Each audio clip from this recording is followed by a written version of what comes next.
Dractos, un nom qui sonne comme un jeu épique. Il présente une aventure autour de la crypto-monnaie, un univers nouveau à explorer dans un jeu vidéo. Mais derrière cette façade, c'est toute autre chose qui se joue.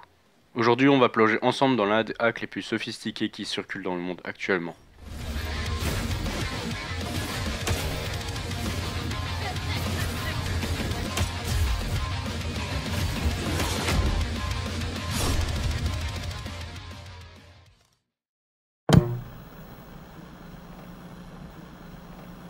En avril 2025, le 22 précisément, je reçois un message privé particulier. Bonjour, vous cherchez à vous impliquer dans le Web3 à temps partiel? Nous avons un poste pour vous. Je décide d'y répondre et je reçois une réponse quasi instante le lendemain. Bonjour, je suis le cofondateur du projet World Dractos et j'aimerais vous inviter à rejoindre notre équipe en tant que membre du staff. Nous recherchons actuellement quelqu'un pour aider les nouveaux joueurs à démarrer dans le jeu et soutenir notre communauté sur Discord qui est très active. Alors, rejoindre une équipe d'un jeu indépendant et soutenir une communauté, franchement, ça me dérange pas, pourquoi pas.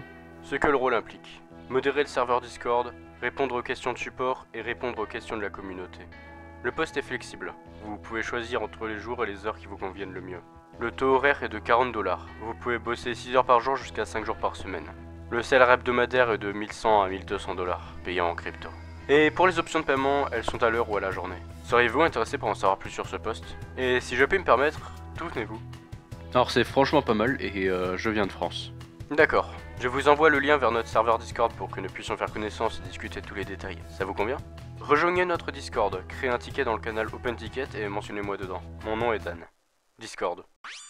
Dractos est un jeu vidéo qui a vu le jour sur internet et qui concerne le monde de la crypto-monnaie et propose de jouer différents personnages inspirés de personnalités réelles comme Donald Pump ou Taylor Swift, avec tous les équipements spécifiques. Comme on peut le voir sur le site, le jeu est décrit comme le roguelike coopératif le plus déjanté auquel vous ayez jamais joué. D'ailleurs, le site est plutôt très bien fait.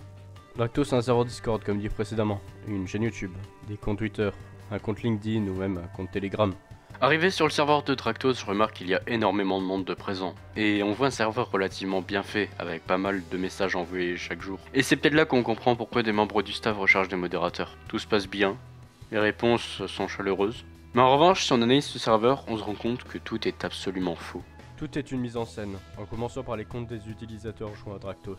On remarque qu'ils y jouent tous en même temps, et depuis assez longtemps. Sans déconner, on a plusieurs mecs qui jouent à ce jeu depuis plus de 5 jours sans pause, en même temps. Et c'est pareil avec les messages des membres qui sont tout simplement copiés-collés en boucle chaque semaine, c'est la même chose tout le temps. Vous pouvez essayer avec n'importe quel message, vous verrez qu'ils apparaissent plusieurs fois sur le serveur à plusieurs jours d'intervalle. Mon hypothèse c'est que tous ces comptes sont soit volés, soit réutilisés sur le serveur. Notamment après avoir subi des piratages comme les fameux phishing sur Discord. Soit pour booster le nombre de membres du serveur et donner une bonne impression. Ou alors c'est juste tous en même temps. Si pour nous ça se voit que c'est faux, mais pour combien de personnes ça a pu être intéressant? Combien de personnes ont pu tomber dedans? Après avoir ouvert un ticket comme demandé par Dan, on me demande ensuite de répondre à une dizaine de questions avant de m'inviter à installer le jeu et de l'essayer. Mais c'est là que le piège se referme. Ce que je veux vous dire est sûrement logique, mais Dractos n'existe pas. La chaîne YouTube de Dractos possède 2000 abonnés alors qu'elle a été créée en mars de cette année. Le copyright du site date de 2024 et l'entreprise iRise Studios qui gère le jeu, c'est même pas eux qui ont fait Dractos en fait. Et quant au jeu en question, je vais pas l'installer sur mon PC, vous vous doutez bien que ça cache quelque chose.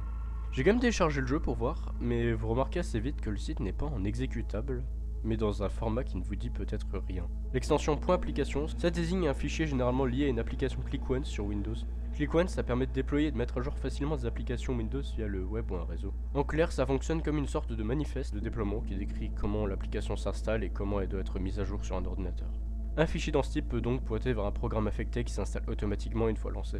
Les attaquants peuvent profiter de la confiance accordée à ce type de déploiement pour contourner certaines protections, et notamment pour propager des malwares de manière indiscrète. Mais en l'analysant sur Virus Total, on remarque qu'il n'est détecté par aucun antivirus. Et en fouillant, j'ai pu trouver des analyses de l'application en question.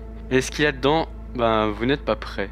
Une fois le fichier exécuté, il va automatiquement télécharger deux fichiers, Dractos.exe et Dractos.tll, tout en se cachant dans une fenêtre légitime du jeu pendant quelques instants. C'est ce moment d'ailleurs où vous pensez installer un simple jeu.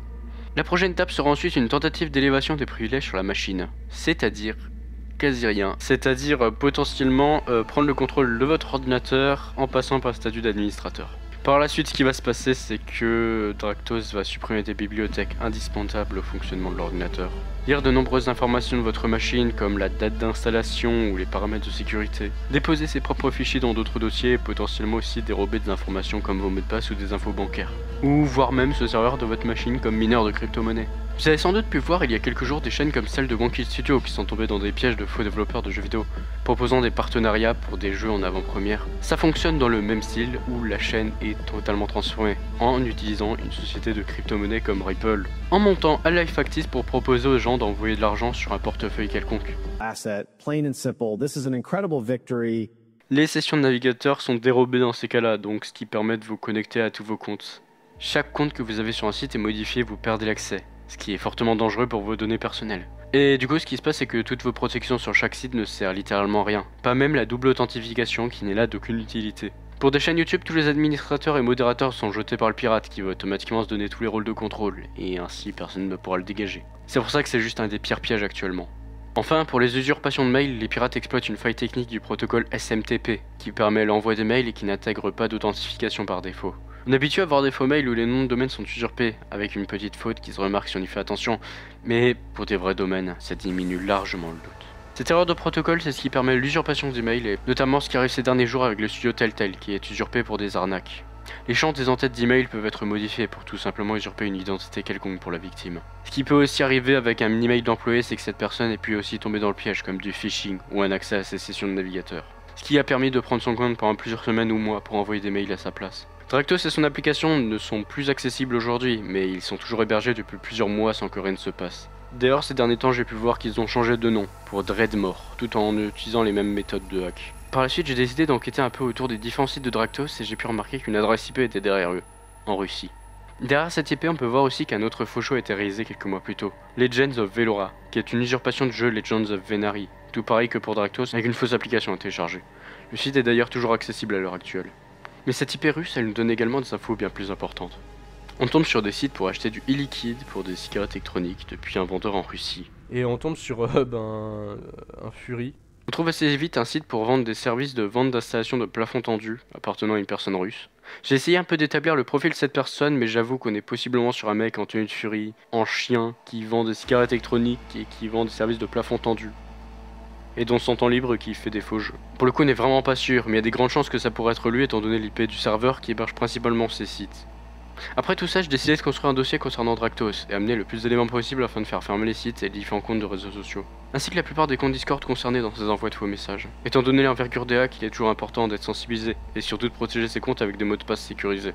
Et si possible d'activer la double authentification. Même si ça ne sert pas toujours, c'est toujours utile de les activer. Dractos est tout sauf un jeu vidéo, en étant simplement juste un déchet pour votre ordinateur.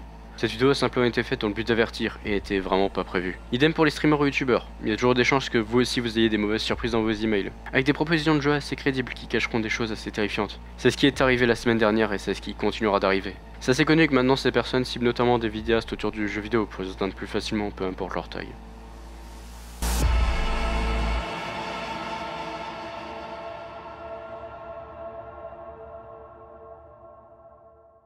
J'espère que cette petite vidéo vous aura plu, qu'elle vous aura permis de vous sensibiliser à des hacks qui continuent de fonctionner. Si tout se passe bien, Dractos et les autres jeux seront rapidement mis hors d'état de nuire, en espérant que ce soit le cas pour le serveur Discord et les autres réseaux également. Vous pouvez me suivre sur mes réseaux, notamment Twitter, où je ferai sûrement des mises à jour là-bas pour vous avertir des suppressions aussi. Entre temps, j'ai aussi créé un Tipeee et un Patreon si vous souhaitez faire un petit don, c'est là que ça se passe. Ah oui, et j'oubliais. Je sais que ça fait maintenant 8 mois que vous n'avez pas eu de vidéo, mais je ferai de mon mieux pour que ça ne se reproduise plus. Des bisous.